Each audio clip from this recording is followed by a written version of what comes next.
स्वागत है दोस्तों मेरे इस यूट्यूब चैनल में। तो दोस्तों हम 7वां वीडियो लेकर आए हैं। इससे पहले हम आपको जमीन नापने का जो कोर्स है वो आपको इसी चैनल पर करा रहे हैं, फुल कोर्स। तो दोस्तों आप चिंता मत लीजिएगा, यदि आप हमारा वीडियो देख लेते हैं तो आपको जमीन नापने के लिए आ जाएगा दोस्तों। तो चलिए बताते हैं। देखिए दोस्तों, आपको समचतुर्भुजाकार जो जमीन होता है उसके बारे में नापने के लिए आपको बता दिए हैं दोस्तों। आप छठा वीडियो को नहीं देखे, एपिसोड 6 को, तो आप पहले उस वीडियो को जाकर देखिए, उसके बाद एक ये इस वीडियो को देखिएगा। दोस्तों हम आपको बता देना चाहते हैं कि अभी हम आपको ज्योमेट्री का जो कॉन्सेप्ट होता है वो आपको दे रहे हैं दोस्तों, कि यदि चतुर्भुजाकार प्लॉट मिलेगा तो आप उसको कैसे नापिएगा। लेकिन हम आपको बता दूं कि नक्शा में जो है से एग्जैक्ट समचतुर्भुजाकार जमीन या समांतर चतुर्भुज या समलम चतुर्भुज नहीं मिलता है दोस्तों, एक्यूरेट नहीं मिलता है। वर्ग और आयत पर ही काम चल जाते हैं। लेकिन हम आपको फुल कॉन्सेप्ट आपको दे रहे हैं ताकि आप कहीं भी नापे जाइए और आपको मिल जाए समांतर चतुर्भुजाकार प्लॉट। तो आप उसको एक्यूरेट क्षेत्र पर कैसे निकालिएगा, क्योंकि जब समांतर चतुर्भुजाकार जब जमीन है तो उसको वर्ग पर आप कैसे निकाल सकते हैं क्षेत्रफल।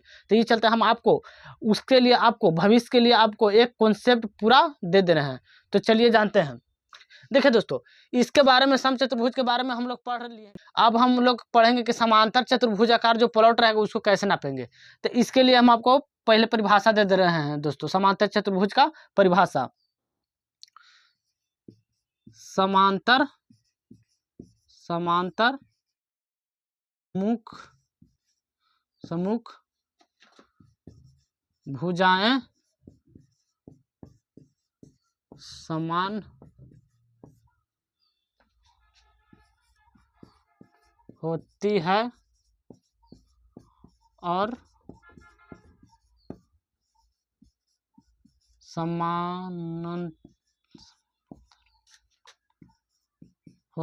समानांतर होती है, उसे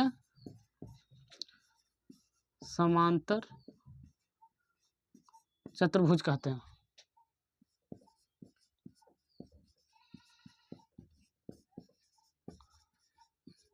देखिए दोस्तों, समांतर चतुर्भुज की सम्मुख भुजाएं समान होती है और समान अंतर होती है, उसे समांतर चतुर्भुज कहते हैं। यानी कि दोस्तों आप कहीं भी जब प्लॉट नापे जाइएगा तो आप जब गुनिया से उस प्लॉट को देखिएगा, पहले तो आपको नक्शा मिलेगा तो आप उस नक्शा को आप पहले आंखों से देखिएगा। उसके बाद गुनिया जब बैठाइएगा तो कुछ इस प्रकार से मान लीजिए कि आपका प्लॉट जैसे नजर आने लगेगा दोस्तों, इस प्रकार से नजर आने लगेगा। तो आप गुनिया जब नापिएगा तो एग्जैक्ट मान के चलिए कि इसको आप 50 फीट नापे गुनिया से, तो 50 फीट आ गया। सामने वाला भुजा भी आपको नीचे वाला 50 फीट आ गया। ये वाला जब नापे तो 30 फीट आ गया, ये भी नापे तो 30 फीट आ गया। अब ये जो है तिरछा है दोस्तों, यानी कि आमने सामने का भुजा बराबर है और समान अंतर है दोस्तों। जब गुनिया से आप नापे तो यहाँ भी जो आपको दूरी मिला दोस्तों के सोझे का जो भुजा है इसको ऊंचाई ले लेना है दोस्तों। तो जब इसको आप गुनिया से नापे तो ये आपको 20 फीट मिल गया। एग्जाम्पल के लिए हम बता दे रहे हैं दोस्तों कि आपको ये 20 फीट मिल गया दोस्तों। अब मिल गया दोस्तों, तो आपको तो समझ में आ गया दोस्तों कि इनके बीच का तो दूरी हट 20 है। यहाँ भी नापे आप गुनिया से तो 20 फीट है, और यहाँ भी आप नापे गुनिया से इस प्रकार से सोझे तो आपको 20 फीट है। इस प्रकार से आपको जो है से मालूम चल गया दोस्तों कि इसका जो ऊंचाई है वह 20 फीट है, 20 फीट है दोस्तों। तो आपको यहाँ पे तो मालूम चल गया कि आमने सामने की भुजा भी बराबर है और समांतर भी है। तो ये जो है समांतर चतुर्भुज बन गया दोस्तों। तो अब इसको सूत्र का उपयोग कर लेना है दोस्तों।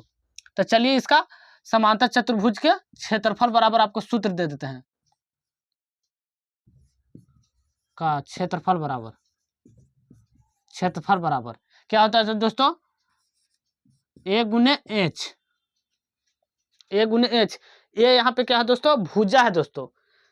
यहाँ पे ए जो है से आपका आधार है दोस्तों, ये भी आप कह सकते हैं कि आधार। तो यहाँ पे आधार क्या है दोस्तों, 50 है दोस्तों। यहाँ पे यहाँ से यहाँ की दूर कितना था, 50। तो यहाँ पे जो है दोस्तों 50 रख देंगे। अब आपको ऊंचाई कौन हुआ दोस्तों, ये हुआ। जब ये आप गुनिया से आप नापिएगा तो ये ऊंचाई आपको मालूम चल जाएगा दोस्तों क्योंकि पैमाइश जो किया जाता है नक्शा में दोस्तों, उस पे सब नक्शा पे दिया ही रहता है, केवल गुनिया का कमाल आपको उपयोग करने आना चाहिए दोस्तों। अब इसके ऐसा प्लॉट आपको नापने के लिए नहीं मिलेगा दोस्तों। 100 प्लॉट नापिएगा तो 2 4 5 मिल जाएगा, लेकिन आपको कॉन्सेप्ट देले हुए रहेंगे तो आपके वहाँ पे थोड़ा सा ज़्यादा सहूलियत होगा नापने में। तो जब आप श्योर हो जाइएगा कि ये जैसे समांतर चतुर्भुज है तो इसका क्षेत्रफल बराबर हो जाता है a गुने एच। अब एच कितना था दोस्तों, आप गुनिया से नाप लिए, तो ये भी जो था दोस्तों 20 फीट था, तो यहाँ पे 20 फीट गुना हो जाएगा दोस्तों। जब इसको आप गुना कीजिएगा दोस्तों तो 1000 फीट स्क्वायर आ गया दोस्तों क्षेत्रफल। तो दोस्तों इस प्लॉट का क्षेत्रफल कितना आ गया, 1000 फीट स्क्वायर। तो इस प्रकार से आप समांतर चतुर्भुजाकार जब प्लॉट मिलेगा तो उसको आप आसानी से क्षेत्रफल ज्ञात कर सकते हैं। फिर से आपको रिवीजन मरा दे रहे हैं। देखिए दोस्तों, समचतुर्भुजाकार प्लॉट के बारे में नापने के लिए बता दिए हैं, समांतर चतुर्भुजाकार इस वीडियो में बता रहे हैं। तो समांतर चतुर्भुजाकार आपको पता कैसे लगेगा दोस्तों, तो इसका परिभाषा आपको कॉन्सेप्ट क्लियर होना चाहिए परिभाषा से, कि समांतर चतुर्भुज की सम्मुख भुजाएं समान होती है और समांतर होती है, उसे समांतर चतुर्भुज कहते हैं। मानो इसको क्या नाम है कि समांतर चतुर्भुज के सम्मुख भुजाएं, मानो आमने सामने भुजा क्या होते हैं, समान होना चाहिए। जैसे ये 50 फीट था, गुनिया से नापे आप, यहाँ से यहाँ की दूरी मान लीजिए, यहाँ ए था, यहाँ बी था, यहाँ सी था, यहाँ डी था, एग्जाम्पल के लिए मान लेते हैं।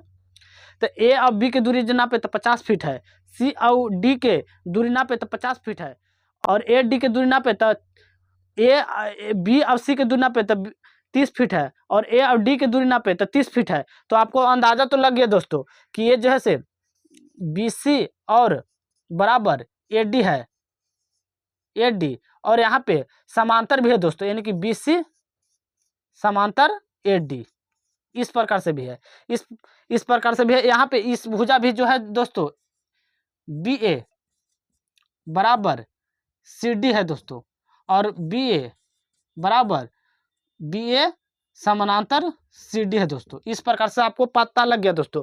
तो आपको जब पता लग जाएगा तो आप समझिएगा कि यह से समांतर चतुर्भुज बन गया दोस्तों। तो आपको करना होगा दोस्तों कि यहाँ पे ऊंचाई आपको ले लेना होगा दोस्तों, ऊंचाई यहाँ पे आपको ले लेना होगा, यानी एच आपको ले लेना होगा, एच आपको ले लेना होगा। उसके बाद आपको क्या करना पड़ेगा दोस्तों, यहाँ पे कि एच जब आप ले लीजिएगा तो एच तो यहाँ पे ले लिए, तो गुनिया से आपको नापना होगा दोस्तों। जैसे एच ज्ञात करने के लिए जनरली जो सूत्र होता है, हाइट ज्ञात करने के लिए समांतर चतुर्भुज के एरिया बटा बेस हो जाता है दोस्तों, यानी कि समांतर चतुर्भुज की ऊंचाई ज्ञात करने के लिए क्या हो जाता है दोस्तों, क्षेत्रफल बटा बेस हो जाता है दोस्तों। बेस मन की ये भुजा, यानी कि बेस हो जाता है दोस्तों। लेकिन आपको एच यहाँ पे जब प्लॉट नापने जाइएगा तो एच ज्ञात करने की जरूरत नहीं होता है दोस्तों, एच यहाँ पे दिया हुआ ही रहता है, क्योंकि आप गुनिया से नापिएगा ना तो आपको एच मिल जाएगा। तो मान लिए कि 20 फीट था, तो अब हम श्योर हो गए कि समांतर चतुर्भुज बन गया। तो समांतर चतुर्भुज का क्षेत्रफल क्या होता है दोस्तों, ए गुने एच, यानी कि यहाँ पे पहला भुजा गुने ऊंचाई। तो पहला भुजा कितना था दोस्तों, ये भुजा आधार वाला ये था, तो 50 फीट गुने 20 फीट। तो इस प्रकार से आप समझ सकते हैं। तो यदि आप इस चीज को समझ गए होंगे, अब आपको प्रश्न आएगा दोस्तों कि यही भुजा काहे लिए दोस्तों, क्योंकि ये आधार का काम कर रहा है दोस्तों, इसलिए ये भुजा को लिए। तो अगर आपको अब समझ में आ गया, अब ऐसा प्लॉट आपको मिले समांतर चतुर्भुजाकार, तो यही सूत्र पर आपको क्षेत्रफल ज्ञात करना होगा। और अगर इस पे आप ज्ञात नहीं कीजिएगा तो हम लोग क्या करते हैं कि ऐसा प्लॉट तो आपको नापने के लिए मिलेगा ही नहीं, लेकिन 5-10 अगर मिल गया उसके लिए हम आपको कॉन्सेप्ट दे रहे हैं दोस्तों, कि समांतर चतुर्भुजाकार प्लॉट यदि आपको मिल गया तो आप इस प्रकार से नाप सकते हैं। अब आप कहिएगा कि सर समांतर चतुर्भुज का जो प्लॉट होगा वो नापने में बहुत हमको मुश्किल हो रहा है दोस्तों, नापने नहीं आ पाएगा, क्योंकि हम इसको में ऊंचाई याद करेंगे तो सूत्र याद करेंगे, तो कुछ आप शॉर्ट विधि बता दीजिए। तो दोस्तों हम शॉर्ट विधि के लिए कॉन्सेप्ट आपको देने वाले हैं कि ऐसा प्लॉट हमको मिलता है तो हम कैसे नापते हैं उस प्लॉट को, उसके लिए आपको बताने वाले हैं। तो दोस्तों इस विधि से तो आप क्षेत्रफल को निकाल ही लीजिएगा, साथ में अगर मान के चलिए दोस्तों कि इसको आप आधार मानिएगा दोस्तों, इसको आप आधार मानिएगा, तो यहाँ से ए डी को यदि आप आधार मानिए, जैसे आधार तो हम रियल में ए मान लिए जो आधार, लेकिन ये भी तो आधार हो सकता है दोस्तों, ये भी तो आधार हो सकता है, लेकिन कब, जब आप यहाँ से एक लंब डालिएगा तो आपको ए डी आधार हो जाएगा और एच जो आपका ऊंचाई है वह ये हो जाएगा दोस्तों, यहाँ से ये वाला जो है से ऊंचाई हो जाएगा। लेकिन दोस्तों अब आप कहिएगा कि इस विधि से प्लॉट को नापना बहुत ही मुश्किल आपको लग रहा है, क्योंकि आप सूत्र ज्ञात कीजिए और आपको फिर ऊंचाई नापिए गुनिया से इस प्रकार से। तो हम आपको एक शॉर्ट विधि आपको बता दे रहे हैं, तो चलिए आपको बताते हैं। इसी प्रकार से नहीं प्लॉट था दोस्तों, इसी प्रकार से था दोस्तों। ये 50 फीट था, ये भी 50 फीट था, ये 30 फीट था, ये भी 30 फीट था दोस्तों। इसी प्रकार से था। तो हम क्या करते हैं दोस्तों, ऐसा प्लॉट यदि मिलता है समांतर चतुर्भुजाकार, हमको समझ में आ जाता है, यदि हम उसका भुजा आमने सामने का भुजा समान होता है, उसको कहीं भी गुने लगाएं तो दूरी जो है से समान होता है, तो हम समझ जाते हैं दोस्तों कि ये जैसे समांतर चतुर्भुज है। लेकिन अब बात आता है कि हम कैसे क्षेत्रफल ज्ञात करते हैं। तो हम सिंपल सा फंडा लगाते हैं दोस्तों। ये जो यहाँ बिंदु है, यहाँ से इस प्रकार से यहाँ पे इसको और यहाँ पे इसको काट देते हैं दोस्तों। जब इसको हम काट देते हैं तो यहाँ पे ये जो भुजा है, भुजा का जो बना दोस्तों, इसको हम त्रिभुज पर ले लेते हैं दोस्तों। इसको त्रिभुज पर निकाल देते हैं और इसको भी त्रिभुज पर हम निकाल देते हैं।